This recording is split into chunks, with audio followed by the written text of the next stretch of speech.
Renungan Harian Katolik Selasa 25 Juni 2024. Jalan kehidupan. Masuklah melalui pintu yang sesak itu, karena lebarlah pintu dan luaslah jalan yang menuju kepada kebinasaan, dan banyak orang yang masuk melaluinya. Karena sesaklah pintu dan sempitnya jalan yang menuju kehidupan, dan sedikit orang yang mendapatinya. Matius bab 7 ayat 13 sampai 14.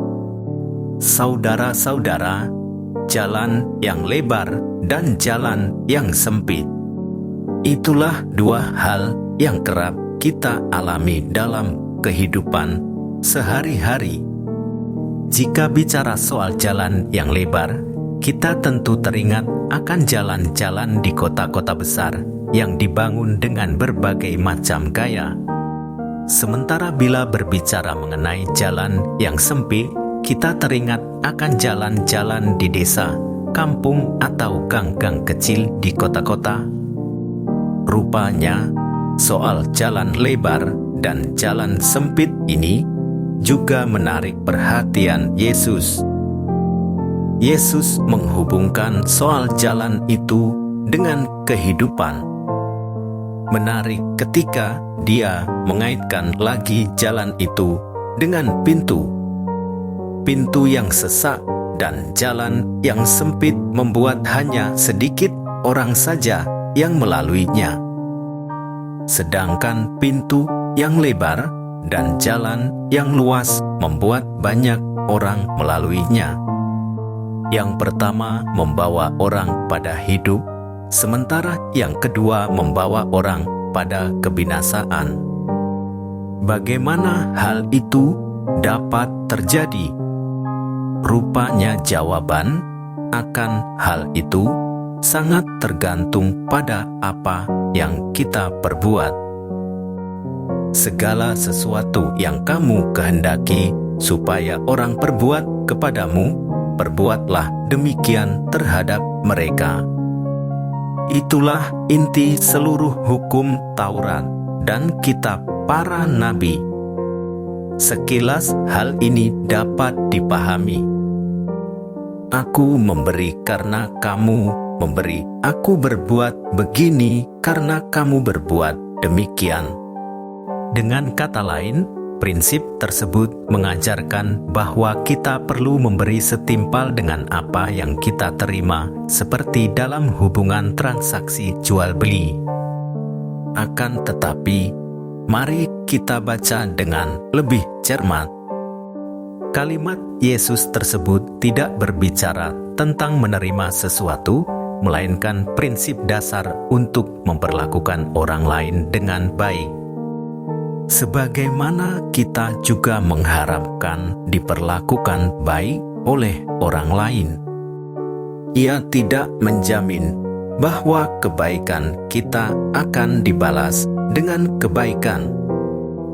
Karena dalam kehidupan, seringkali kita mengalami bahwa air susu dibalas dengan air tuba. Ada saja orang yang menderita justru karena berbuat baik. Yesus tidak mengharapkan murid-muridnya berbuat baik demi mengharapkan imbalan atau balas jasa. Ia mau supaya ketika tidak memperoleh apa-apa atau bahkan di tengah penolakan, murid-muridnya tetap berbuat baik sama seperti Dia. Masuklah melalui pintu yang sesak itu, karena lebarlah pintu dan luaslah jalan menuju kepada kebinasaan, dan banyak orang yang masuk melaluinya. Karena sesaklah pintu dan sempitlah jalan yang menuju kepada kehidupan, dan sedikit orang yang mendapatinya. Itulah pintu sempit yang tidak digemari kebanyakan orang. Akan tetapi, hanya melalui pintu yang sempit itu kita sampai pada kehidupan.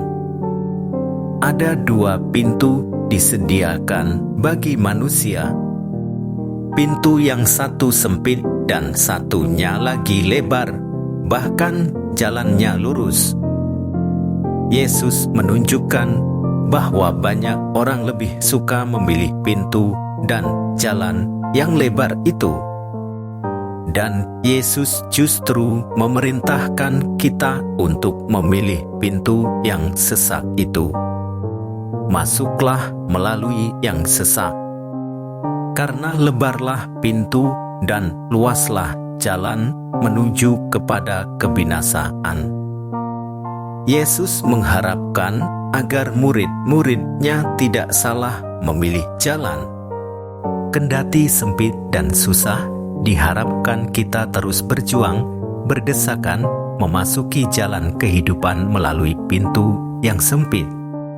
Hidup kita saat ini sudah menunjukkan pintu mana yang kita pilih. Rasanya belum terlambat untuk berganti pintu seandainya kita telah salah memilih pintu.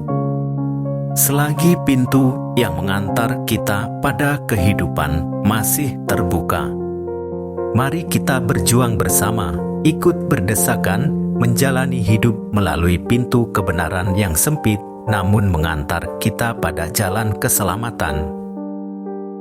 Ya Yesus, semoga kami tidak terbuai oleh segala hal yang mudah, gampang, dan meninabobokan, tetapi ujung-ujungnya menjauhkan kami dari-Mu. Demikian renungan hari ini. Selamat beraktivitas. Semoga semuanya lancar, sukses, serta selamat. Tuhan memberkati.